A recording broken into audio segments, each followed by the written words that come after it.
Hey, it's Meals on Dynasty. Please like, share, and subscribe. Be kind, helpful, and grateful.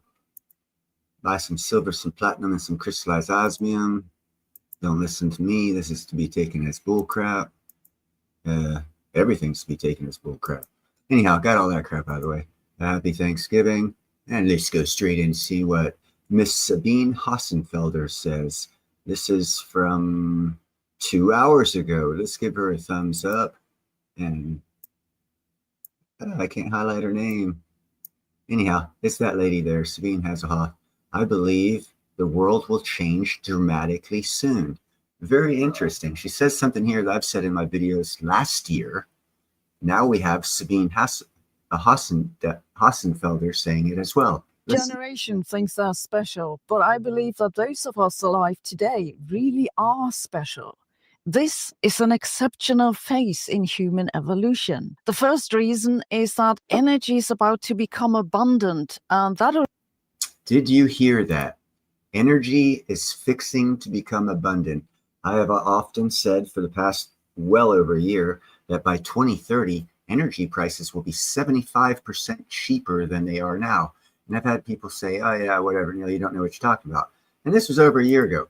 Now let's see what this lady here, who is a physicist, known and recognized smart lady, Sabine Hassenfelder. She just said energy is going to be abundant. Remove the major constraint on innovation and growth. It's basic physics at work. Any change that doesn't naturally happen requires energy. This means we need energy for anything that we build, repair, or synthesize. Novelty needs energy. More energy, therefore, means more novelty faster. Throughout human history, energy has been very limited. It started with just human labor, then we used animals for extra power, then windmills and water mills. Eventually, we started burning fossil fuels to generate energy, first wood, then oil, then coal. In the middle of the 20th century, we added nuclear fission and solar power. And the breakthrough that's around the corner now is nuclear fusion. Nuclear fusion is special because its fuel is abundant and it has an enormously high energy density. Once we get the technology to work, the amount of power we can produce will dramatically increase. And sure, initially that'll be ridiculously expensive like any new technology, but give it a few decades and we'll, for all practical purposes, have unlimited energy which we can then spend on mining imaginary coins. Yes, they say nuclear fusion will always be 50 years away. I think they're wrong. We can see it coming closer. In the past decade, we've seen dozens of nuclear fusion startups popping up, and it's not just empty words. These companies are really building stuff, smaller devices with more powerful magnets. They use advanced material design and AI-controlled feedback. They're trying entirely new approaches. Most of them will fail. We're not quite there yet, but there is tangible, real progress. Even the pessimistic reports now put nuclear fusion at 2050. The second reason we're special is that we're after their bloody assault on October 7th, after booby-trapping buildings and turning mosques, schools, just about to begin genetic engineering. We're changing our own DNA. And this means we can take evolution into our own hands. This is not in the future. This is already beginning to happen. Scientists are curing diseases by injecting genes into cells that allow them to produce missing proteins. We know how to edit the genes of a human embryo, and I'm sure that all the hand-wringing about it will not stop it. The potential is just too large. Yes, genetic engineering of humans is very scary and can go badly wrong. In fact, I give it a 100% probability that something will go badly wrong, but it's foreseeable that we'll do it nevertheless, and I believe that the turnout will overall be positive. And the third reason this is a special time to live is that we're about to vastly enhance our cognitive functions with intelligent machines. Artificial superintelligence is just around the corner, 5, maybe 10 years, and we'll have machines more intelligent than we are. That in itself will already be a dramatic change, but I think it'll First off, not most of the people that are here on my chat. When she says smarter than we are, I saw a show, and this is disgustingly horrible for these countries. But and I didn't say the show because I didn't want to show it because I'd get a strike. But basically, the Middle Eastern countries' average IQ is like 85.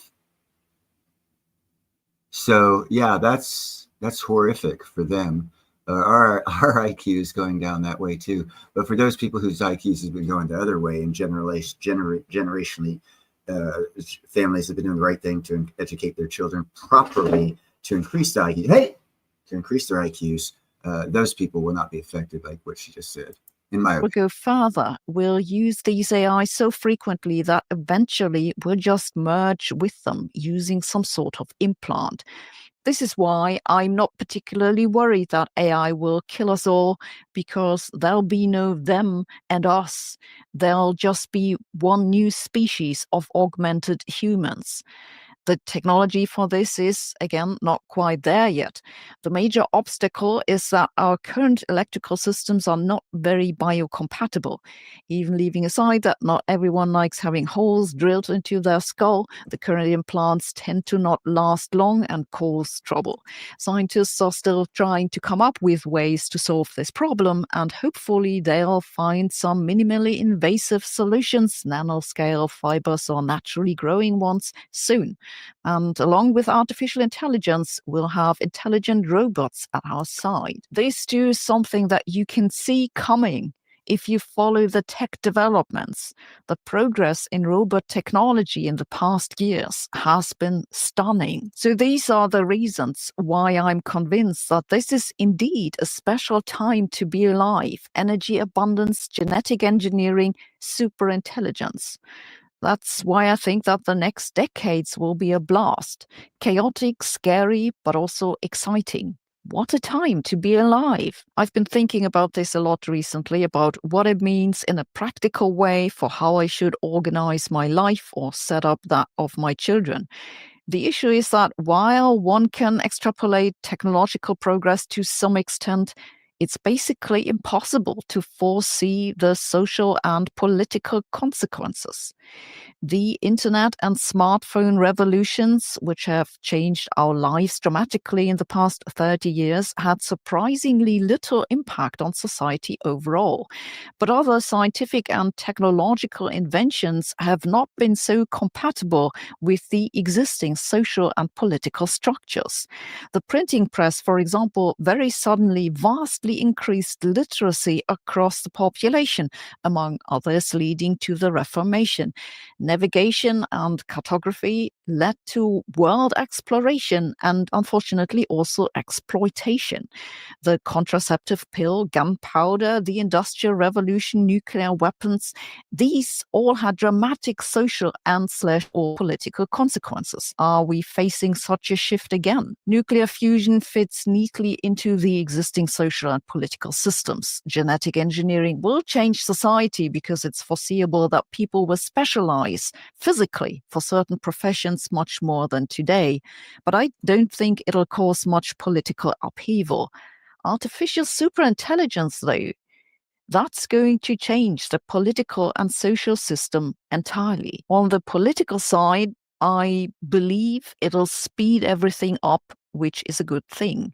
On the social side, I'm afraid it'll increase wealth disparities, both inside of nations as well as between them.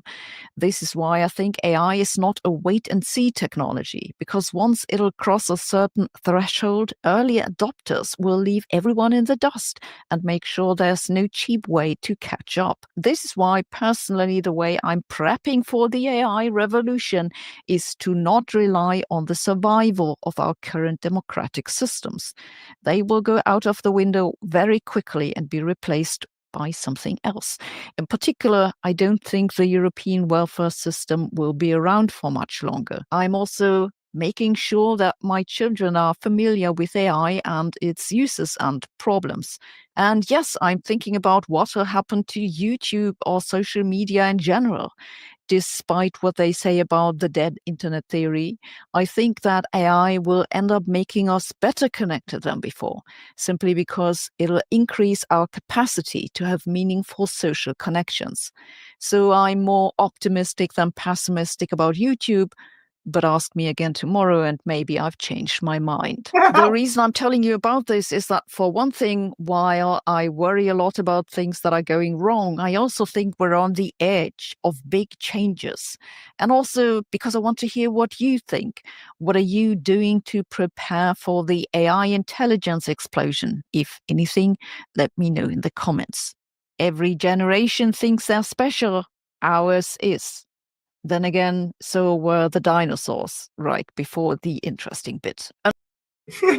So were the dinosaurs. I love that lady. She brings humor into it.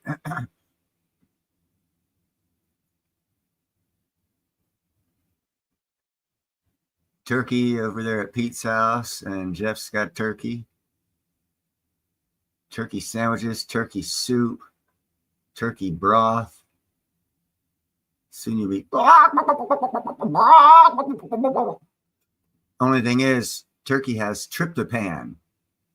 And what you need is you need to find an animal that has a trip to Hawaii, because tryptophan puts you to sleep. Trip to Hawaii would be invigorating. But I doubt we'll ever find an animal that has trip to Hawaii in it. That's a little humor. But yeah, let me go back and chat here. Some people said some interesting stuff. As far as advancements, okay, this is one I found interesting. Pete said, we've seen so many advancements in the past few decades. It's insane to think that we have tech decades ahead when we haven't seen yet. Actually, Pete, from my experience, no, it's not. Because I am under the understanding that the Army Intelligence Corps had the World Wide Web before the availability of it became available in the form of Bill Gates' computer invention. They had the World Wide Web for 40 years. I mean, as soon as 5 or 6 satellites made it up into the sky, there was a worldwide intelligent network that spanned worldwide and gathered every bit of information and collected every bit of information. And then after they got something new, they turned the old shit over to us to stimulate the economy, which stimulated the dot-com bubble, which was why I say we've been living under government growth, economic growth for the past 50 years. See, because they turned that information over to cause the dot-com bubble, which caused great inflation of wealth and everything. So the next thing they're going to be turning out, as Sabine Hasselfelder said, is coming around the corner. I believe that as well. And I have actually said it for well over a year, because I see pathways, and I saw this pathway. And I'm glad now that there are physicists and scientists out there that are seeing the same thing I've seen for a while. Makes me feel good. But yeah, that's just one thing I wanted to show. Let's see about something else here. Share screen. Let's see. Oh, here is a reason for us and the rest of the world to go to the moon. So valuable, it could ignite a 21st century gold rush. At a reported value of $20 million per kilogram, this material is roughly 150 times more valuable than gold. At a reported... Hold on a second. Listen to what he says. And first, I got to say, this is CNET. He has 4.5 million subscribers. The resource that makes going to the moon worth it. Give him a thumbs up. It's 11 days old. Again, it is CNET. I'm not sure if this is a news station. I think it's a news station, but they have 4.5 million subscribers. Give them full credit for this. I don't want to get a strike because I didn't get their permission to play their publicly listed video. So it's CNET with 4.5 million subscribers. I already gave them a thumbs up. I'm trying to give them full credit here. Matter of fact, I can go further than that. And I will drop their link to this video in the chat. Let me see where they go to chat there, because I don't want to get a strike. I want to let everybody on YouTube know I'm dropping the link to that video in the chat as we speak.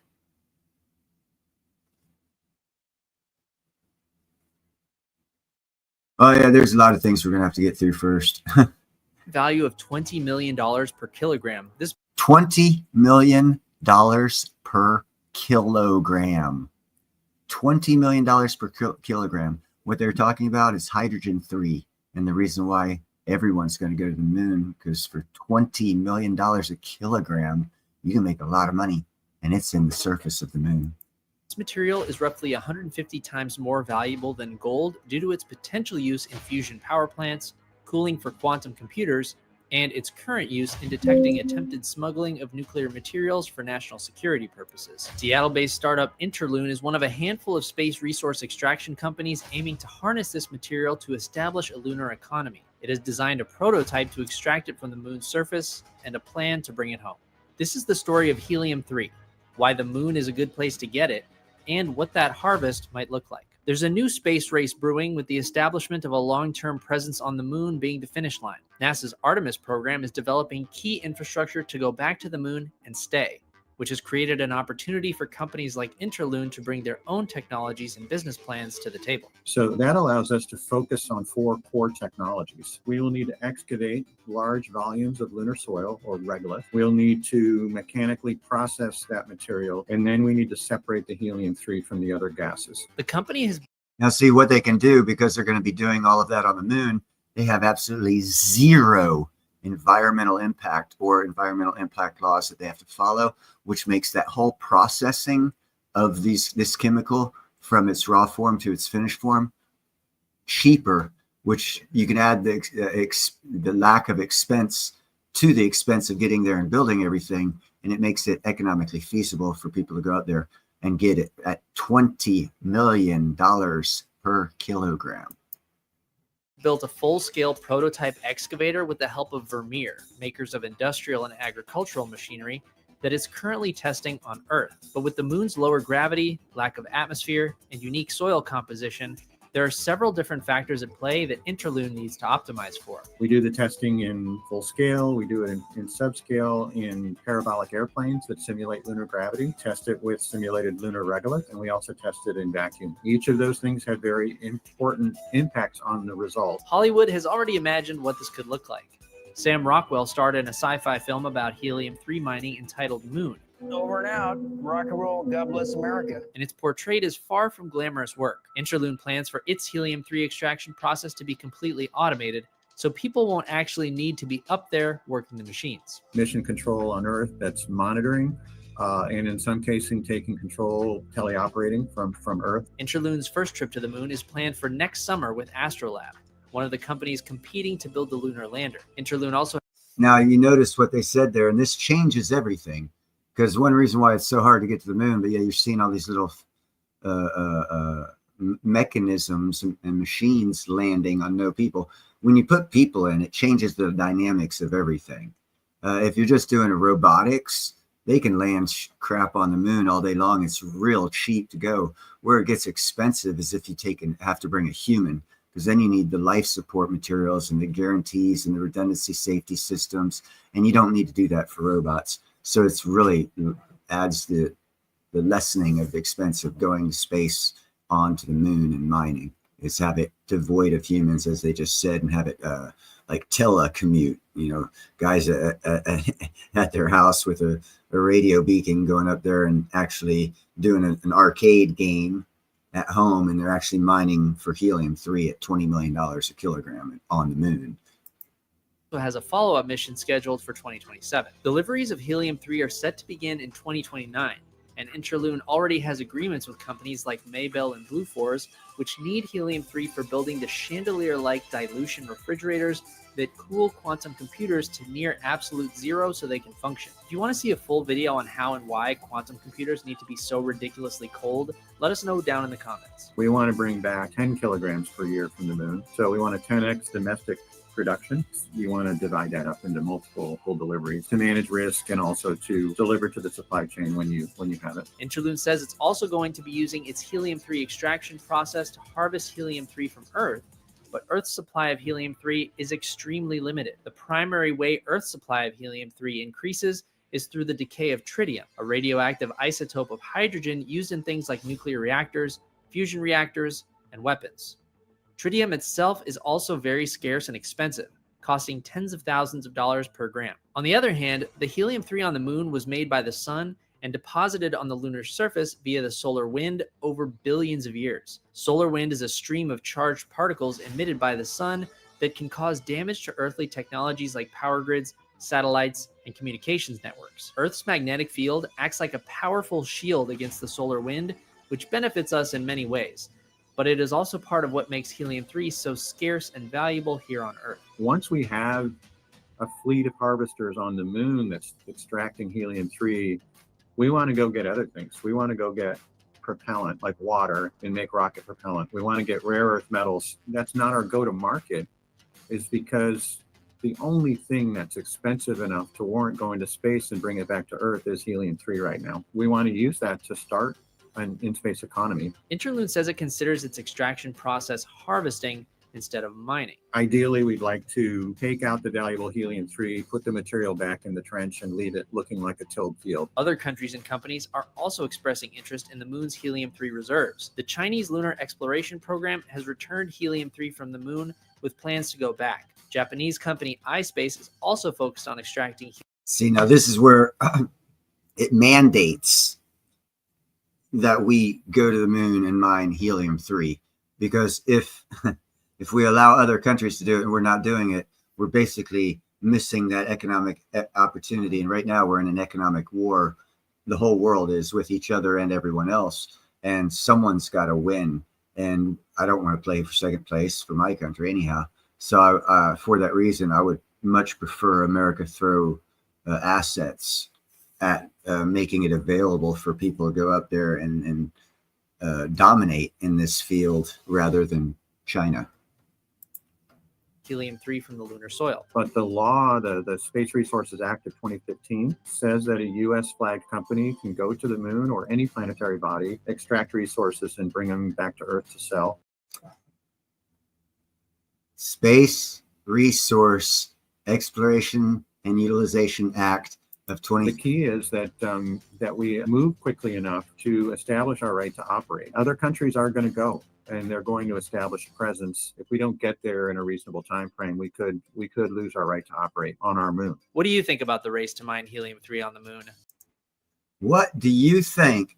Well, I don't know, Forrest. I think life's like a bunch of chocolates. You don't know what you get till you bite into it. So what do you guys think, though? Fuck what I think. I know what I think. I do this for what y'all think. No, we're going back to the moon. There's now an economic advantage to go back to the moon rather than just for exploration and for trials and error and whatever. And if you can do it with a zero human presence, that makes it even that much more economically affordable to go, because you don't have a chance to lose life, and also the extra expense of keeping a person alive and the landing sequences and everything you need to land with a human on board because of like G forces, impact, all this other stuff. You just add a couple springs if it's a robot. If it's human, well, you got to make sure the engine's working properly and you come in at a slow enough speed. It just costs a lot more. So the gentleman was saying through virtual reality and new technologies, we'll be able to have someone sit in mom's basement, have a VI screen on their face, and automatically through automation run a mining operation on the moon. I mean, that's freaking outstanding. You know how many jobs that's going to open up? You know, just like the Sabine was saying, you know, the milkman didn't die. Everyone thinks she's basically was. If you watch the beginning part of this video, Sabine Hassenfelder, she's on board with my way of thinking. I've been thinking like that. New tech ends careers. It also starts careers. Never before have you been able to have the opportunity to put on a set of glasses and sit down in your couch and run a mining operation on the moon. That's the new jobs that are coming, just one of many. Hey, what's up, Silver?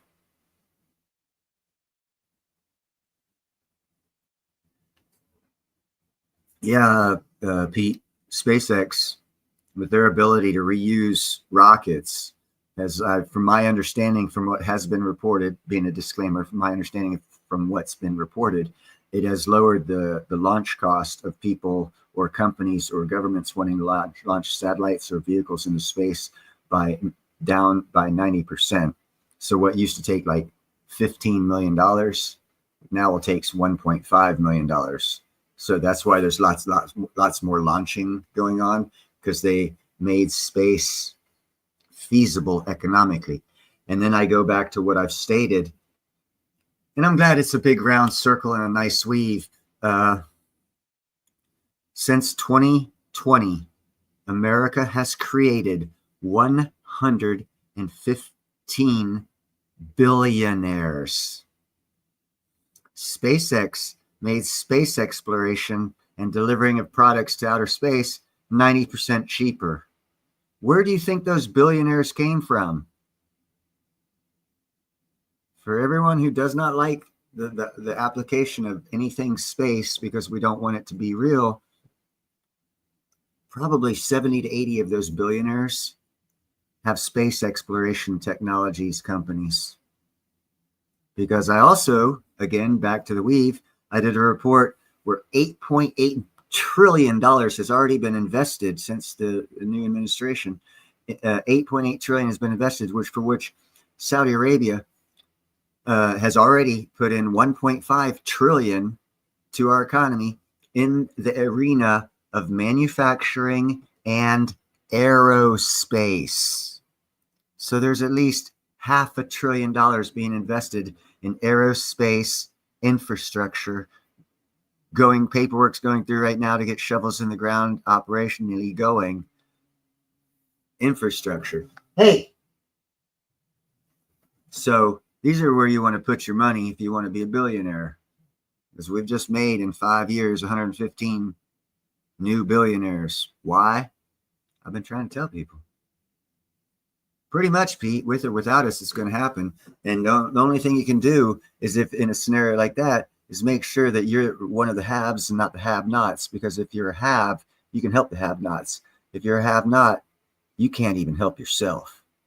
So what would be a better position for you and your family to be in? It's not a spiritual decision. It's a family survival decision, like Sabine Hassendorf said. It's the time in our life where things are changing, where she's off on her expectation of energy being cheap within 20 or 30 years. I'm telling you right now, by 2030, energy is going to be 75% cheaper than it is now. Because micronuclear reactors are going to take military bases off the grid. They're going to take manufacturing operations off the grid. Small cities will be buying them, taking them off the grid. With all these things going off the grid, where's that power on the grid? Well, they got to sell it. And if there's less buyers, they got to lower the price to get more buyers. That's business. So through technology and technological advances and micro and small modular reactors, energy is going to become real cheap. And when energy becomes cheap, again, as that lady said at the beginning of my show, energy is what it takes to create everything. So if it's cheap to create everything, become a creator. Start now. You're going to be a thriving business within 5 years.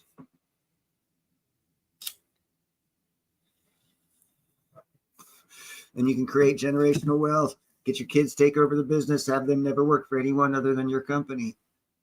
And just build generational wealth. You got to be able to see the vision to make it happen.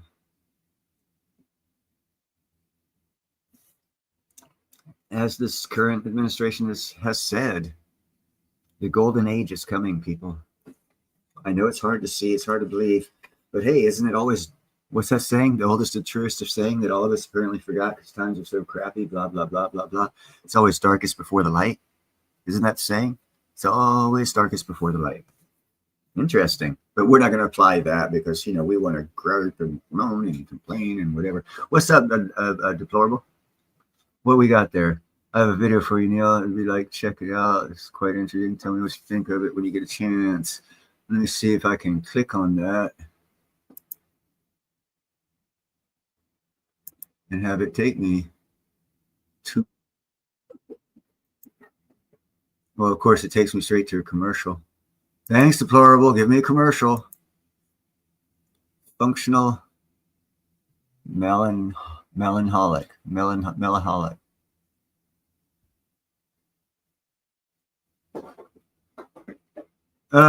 Well, I can tell you right now, just by watching the first 30 seconds of this, my brother, and I'm gonna keep it on because I will watch it.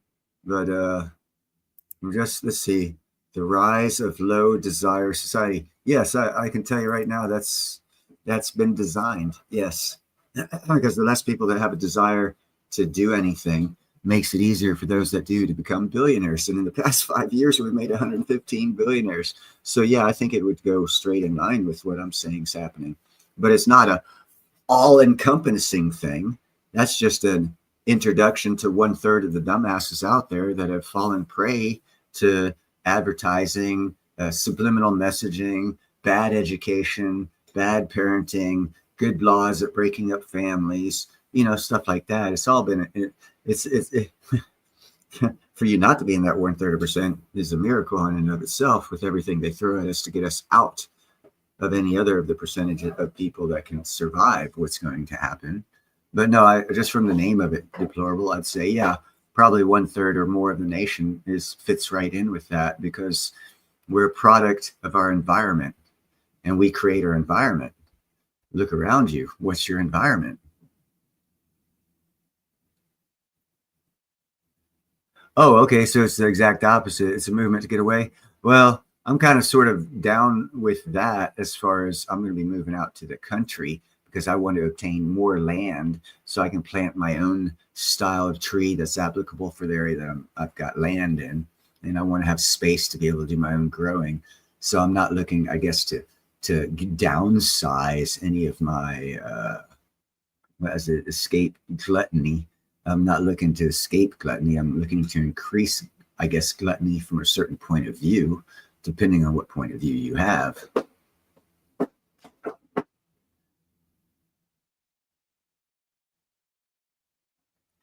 Well, you know, gluttony of our society. Yeah, I've never owned a house, so anything that you might have if you own a house, I've never owned. So I guess I don't know what the fuck you're talking about when it comes to that, because I've never been that well off. I chose the wrong career, and too many times during a 7-year time period, you end up with not making enough money. And I've seen too many iron workers lose their houses because they thought they could get a 30-year fucking career going and not have a year or two without work. And that just doesn't happen in this career. No, Silver, actually, I do not. I want to actually grow walnut trees and orange trees, pear trees, apple trees on land that I get. And then I want to do bushes, yeah, like what is that one called? Is it apricot? No, it's not apricot. It's the big round fruit that's got these little red squishy seeds inside of it. Don't recall what it's called right now.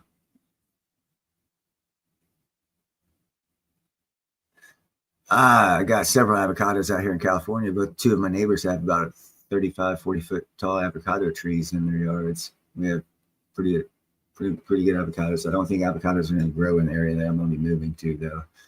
Different types of fruit tree and nut trees grow in the I guess the climate zone that I'll be moving to. Persimmons, thank you very much, Mo. Pomegranate, that's it. Pomegranates, yeah, because you like smash them up and it gives you this liquid pomegranate. Yes, I'd like to grow some of those because they're actually very, very good for you health-wise. Because I've always been into holistic medicine, and basically what that means is grow your own food and eat it because it's better for you than processed food, basically. To give the most layman's explanation of what a holistic medicine is.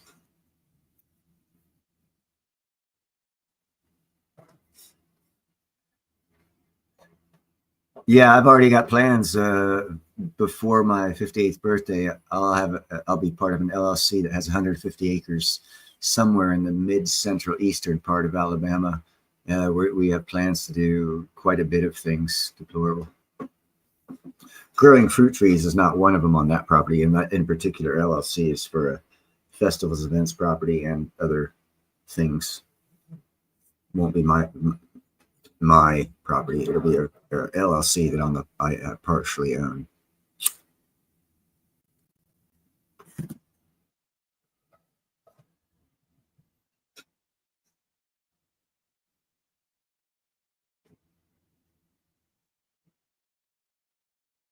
Yeah, they're a good thing to grow. Like I said, I actually I don't know why, but I'm stuck on honey and cinnamon because of the health benefits of having a lot of honey and cinnamon.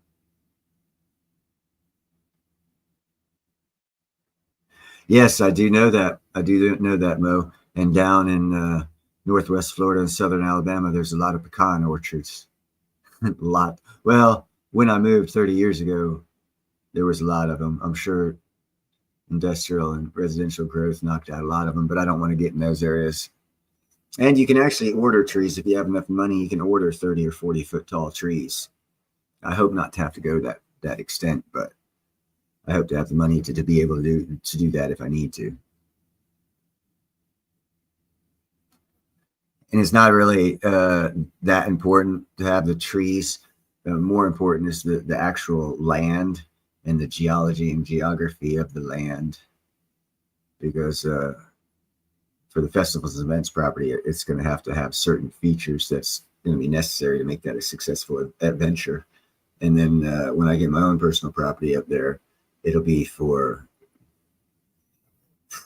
trees probably won't be growing in the area because I'll be buying land that's like nothing that you would ever conceive building on, because the elevation of the property is just too much to make it financially feasible to flatten out a lot, because my building style has nothing to do with flattening out lots. So I can get cheap land and build my style house on and increase the value of the land and the house because of the exclusivity. And because of the exclusivity, the land will be real cheap. It's a cool circle if you can get in it, a way of making a lot of money.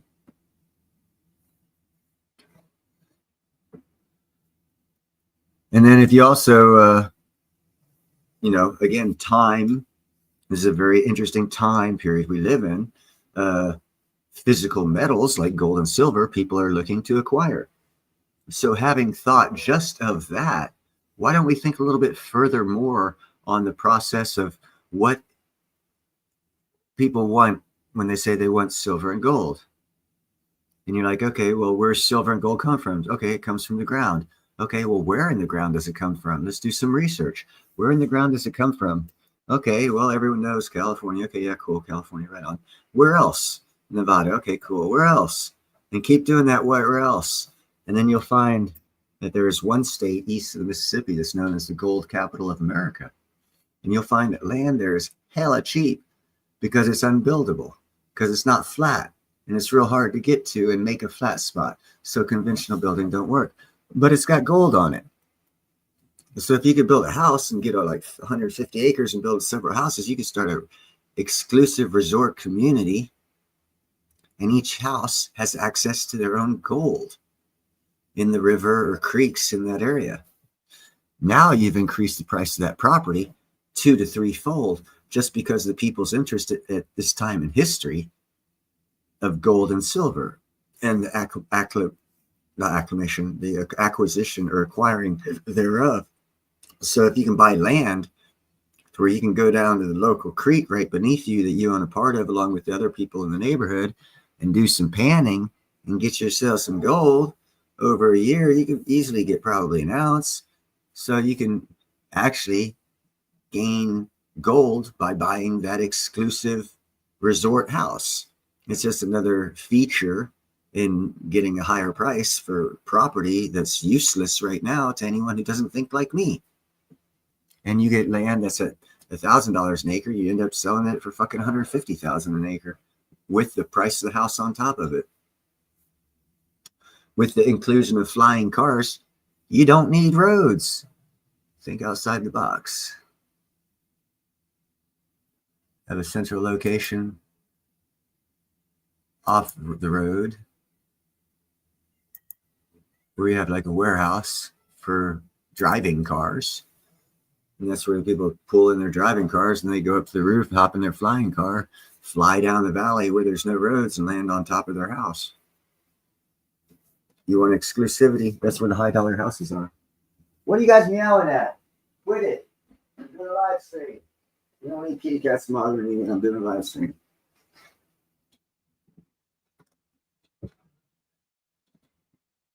Yeah, he had it in a video game and on a big movie screen, but because of, again, modern technologies and shifts that have never happened in people's lifetime, and like Sabine Hasseldorf said, we actually are living in a unique time because a lot of new technologies are going to be rolling out that are going to be changing everything we fucking thought we knew about, everything we thought we knew something about. Probably not that big and dramatic, but for those of us that have the vision, you can get in early. Like she said with the AI thing, if you can get in early, you can rig the system where no one else will be able to get in real easy, and you are fucking bing bang bang rich.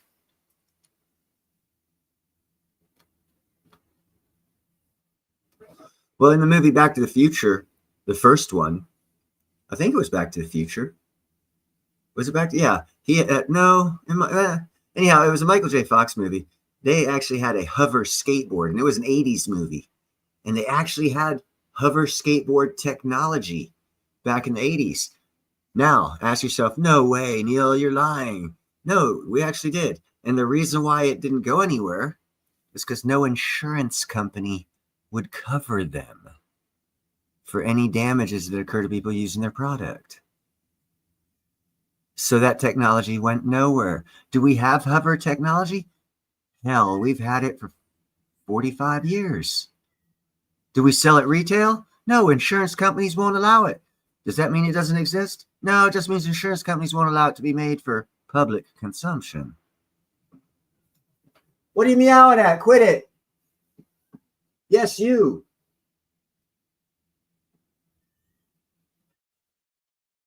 Pretty much, Pete.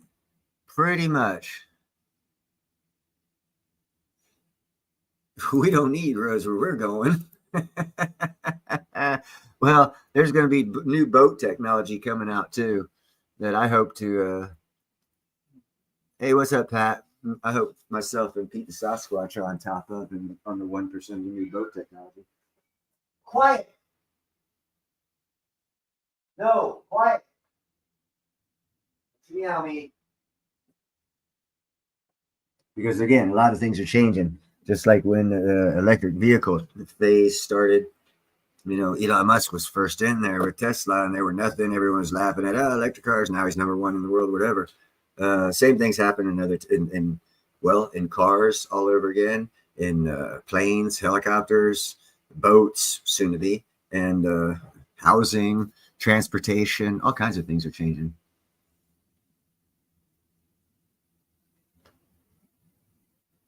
See, Pat knows. It's been out there. There's a lot of technologies out there. It's just the way our economics system is set up. And I've seen this in my lifetime as an iron worker and how we used to run jobs, and now insurance companies run the jobs. And the only difference is we gave up control. It's really not better. It's actually less productive. Yes, the injuries have gone down, but the productivity's gone down too.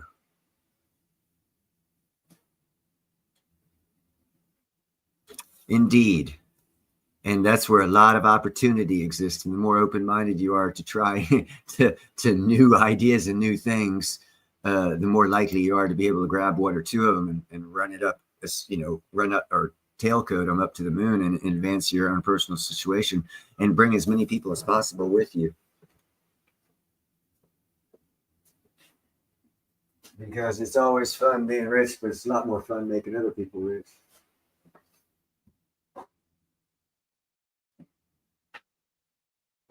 Because when you get to the top, do you want to be there by yourself? Do you want to go on that jet ski all by yourself on that fucking nice beach with everyone on the beach, and you be out there all by yourself saying, "Ooh, I got this. This is fun." Nah, it's not really fun by yourself, bro. It's actually kind of boring and lonely. No matter what the tools are, or the toys are, it's bullshit. You got to have other people around you. So bring other people up with you. Except for this cat that keeps meowing. Why are you meowing? Quit it. Figure another cat would have talked to him if someone wanted to talk to him.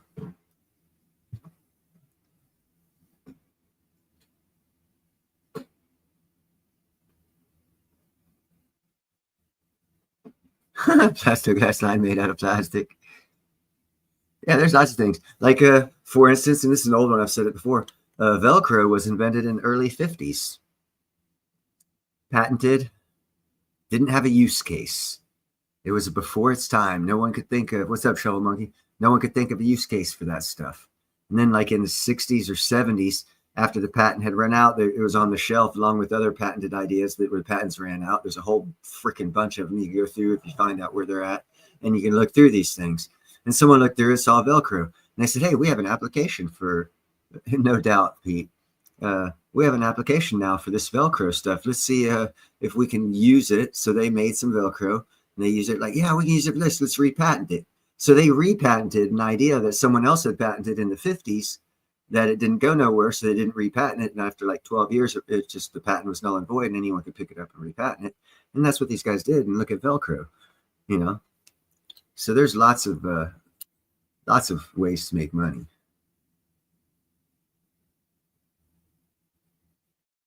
Yes, God bless America and everybody here. But anyhow, let's see. Anyone want to know anything about a black hole near us, like 1,500 light years away? Proves Einstein's theory wrong, which means we're advancing our physics and knowledge.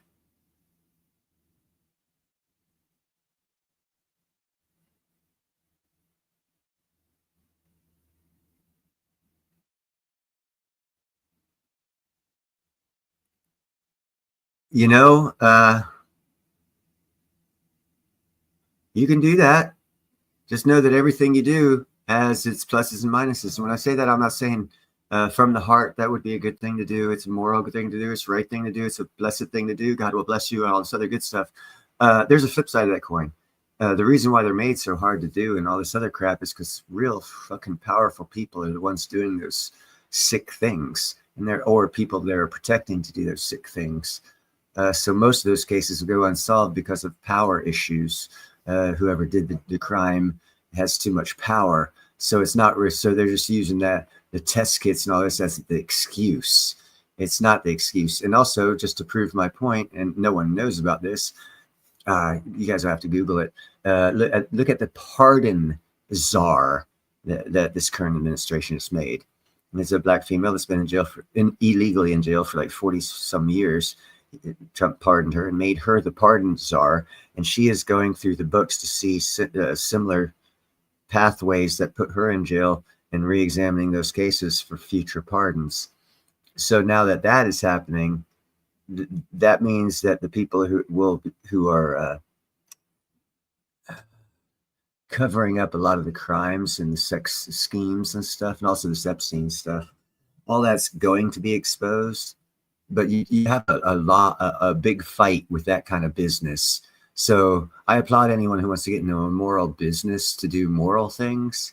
From my understanding of how to make money, don't pick the hardest business that you probably won't make any money at, but you might feel good at the end of the night. That's not a business. That's a crusade. And those things are expensive and costly. So yeah, you know, that's what I say about that one, Deplorable. It's not a business. That's a crusade, because you'll be fighting a lot of people to get that one going. I'd rather do spare tire re-rubbering. You'd probably make more money. And I don't even care about that business. We're talking about business, not morality on this channel. You should do business morally, but morality is for you to judge, not me. And you judge yourself, no one else. But I'm only giving the suggestion of, if you want to make money, which is what I talk about, not make moral changes in laws, which is what you'll have to do that business to make money. So I would actually not suggest that business if you want to make money, because you probably wouldn't. I would go into a successful business where you have extra profit and then go into that business, because you're going to lose money and you have to buy off people to get access to things that should be public access. But because you're going after people with power, they'll make it expensive for you to get that information. So it's a total uphill balance.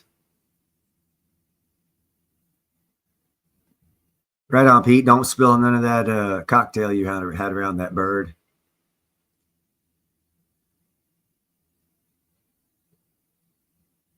Oh, San Francisco Shovel Monkey. I'm in Vallejo. Yeah. Crusaders, it is a waste of a life, unless it's a calling from God. But if it's just a business, a crusader business, like I said, get a successful business going that's making extraordinary amounts of profit, and then go on the crusader businesses, because at least you'll get somewhere. You'll lose a lot of money, which could be used as a tax advantage for the business making a lot of money, to where it would be actually profitable to do that kind of thing. And in that case, I would suggest that kind of business, because I do know people who have companies that lose money for tax advantage. They still employ people. They still pay this. They still pay rent. They still do this. The government's very thankful. They're keeping the economy running, giving them tax deductions. And those tax deductions cover profit margins on other companies that they're subsidiary to, and they share profit loss margins with, to avoid paying taxes. And that's why rich people will never pay taxes. Not because the Democrats want to charge the billionaires lots of taxes, because look how many, hold on. Here's a quick, I'm going to do a quick Google. This is just so funny. How many billionaires are registered Democrats? Quick Goober search. Quick Goober search. Democrats versus Republicans. Who are the billionaires, excuse me. Hopefully it's a quick graph and there's no freaking reading. Let me pop down here. No, it's not a quick graph. It's a bunch of reading. Reading. Let me go to this other one here, see if I can't find a better one. Okay, how many billionaires support the Democratic Party versus the Republican Party? And it does not give a percentage. Hold on. How many Americans? There's 492 billionaires. Do you need to have a backing of many billionaires? Democratic versus Republican. Okay, no, that doesn't give that number.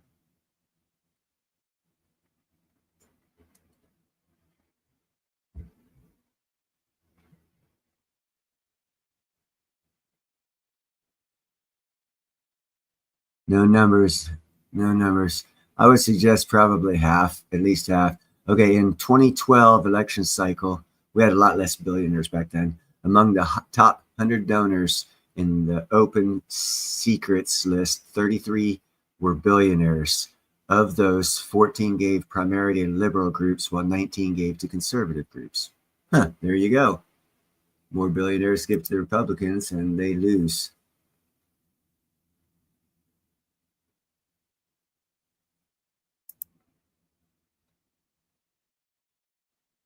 Real estate's a good business to get into. That after, especially if he's got the fortitude to pick up a lot of houses after where this crash that's supposed to be coming, and take advantage of, and be able to fix these houses up and rent them out for twice the mortgage on it. The return on investment for someone who could pick up like 10 of those, you could bring in 7,000 or 8,000 in the Southeast, 7,000 to 8,000 a month, just after you do the financial exchanges of purchasing like a $50,000 or $60,000 house, throw 40,000 in it to make everything new on the inside, and then rent it out. You know, your mortgage at that point in time with the loan at 100,000 is going to be about $700. You've written it out for 1,400. You're making 700 profit. 200 of that has to go into expenses, taxes, whatever. So you're making 500 a month profit, or $6,000 a year. If you do 10 of those, you're making $60,000 a year. Plus, you're still working as a real estate agent. But as a real estate agent, if you look at it properly, you can do those kinds of maneuvers because you'll have the insight and the availability of the loan people and the sales, the people looking to sell the stuff, owner financing, all this other stuff. Because what I see in the future as being a big thing, if you want to do generational wealth, is when this next housing crash happens, which is very, very soon, according to all the experts. I'm not an expert, and I'm not saying it's going to happen, but according to the experts, there's going to be a housing crash. The best thing you can do, if at all possible, is buy several houses and work as many deals as you can to get as many houses as possible. Because when the crash is over, the price of houses go back up. If you rent them all out and then sell a couple and pay off some loans to where, say, you buy 10 houses in a profitable zone where you're making money off of each one of them, sell 4 of them to pay off the debt of all 10 of them. Now you got 6 of them pure profit. You owner finance for 50 years with these new 50-year notes. Owner finance those houses. That's going to guarantee you an income for life, because you know how many people can actually successfully make a 30-year mortgage without defaulting? None. So how do you think the banks are making money? So what I'm saying is become your own bank that way. And instead of stealing the house from the person, have compassion, morality, and know, say, hey, I know it's hard times. We'll give you 6 months. Don't worry about it. Hop back on top of it. We'll call it a hard times case or whatever. And you'll be able to do that because you're financially placed in an area that'll allow you to do that. And being in real estate can put you in a position to be able to do that type of thing. That's what I'm saying.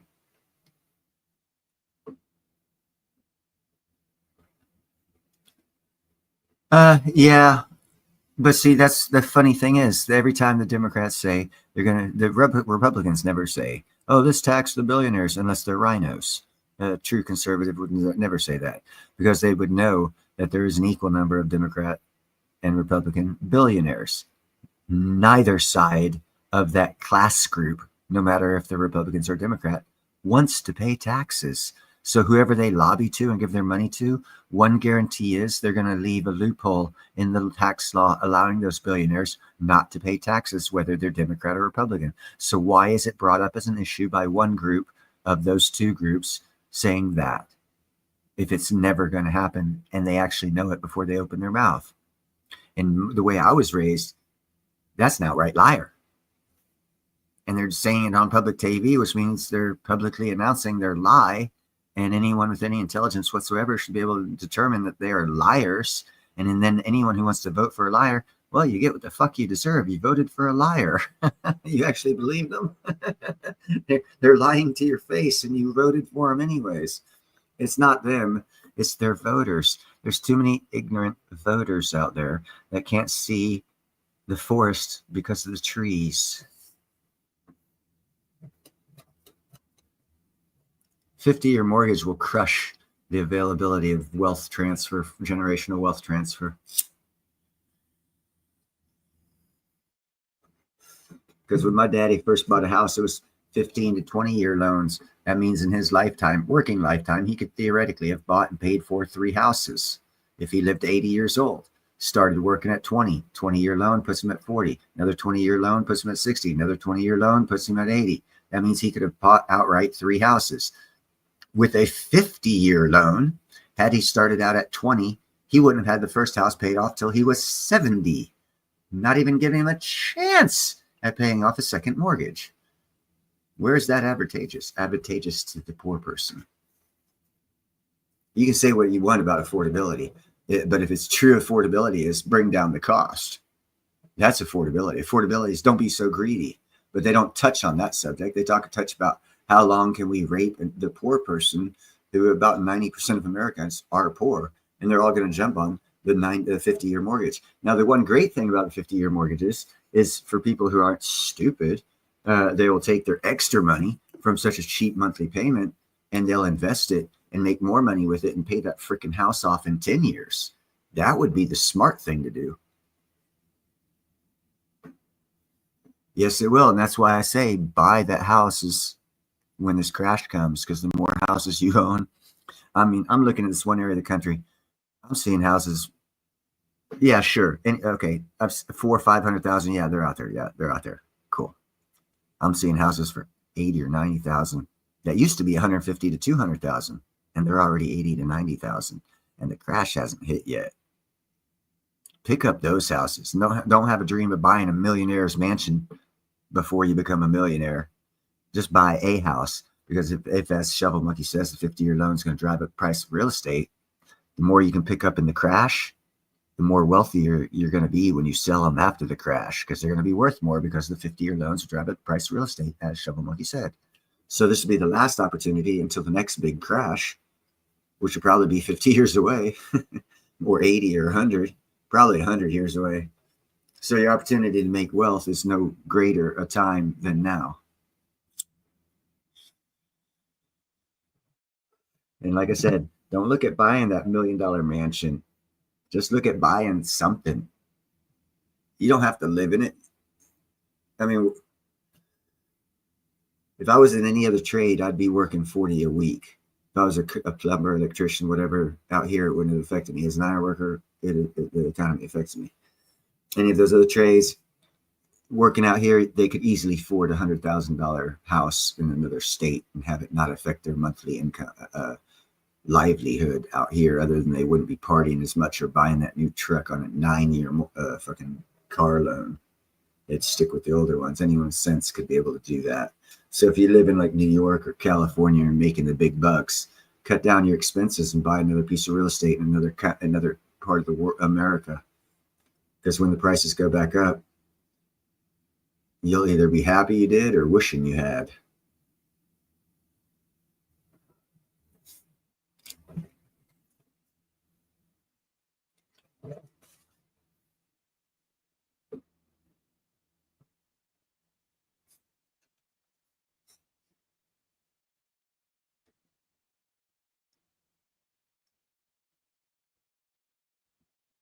Oh, if you have a house, I wouldn't be selling it right now. It's a bad time to be selling it. I would not sell a house.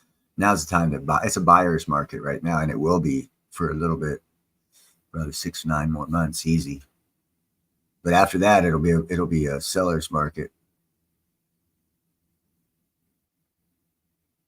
because everyone will want to buy, and that'll be after the crash. And if you buy right after the crash, before the sentiment of the buyer to seller changes, that's where the money's to be made.